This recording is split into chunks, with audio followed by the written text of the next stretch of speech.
We have a lot of customers that operate in the mountains, so brake fade is something that happens, I guess. That heat is generated because of the tremendous weight that they're trying to slow down coming down the side of a rocky mountain. But in another application, we deal with a lot of people that are off-road. Their wheels are submersed in mud and sand and dirt. At times, they're even being pulled by D8 cats to get on and off a lease site. This is a pretty extreme environment. What things should a mechanic be thinking about, or a small fleet, when they're looking at buying brakes when they're in that kind of an environment?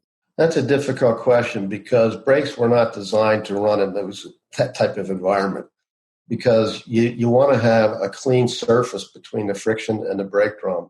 And so if you have sand in there, sand is especially bad because it's an abrasive that will score the drum and the friction itself. And so it's going to wear out the brake lining very quickly. Mud is not as bad, but it's not going to help the stopping power, because if you have mud in there, you're not going to get the same amount of braking power that you normally would. So the off-road environment that you're describing is extremely difficult, and they really have to maintain these things almost on a daily basis to make sure that the drum to friction mating surface is kept clean.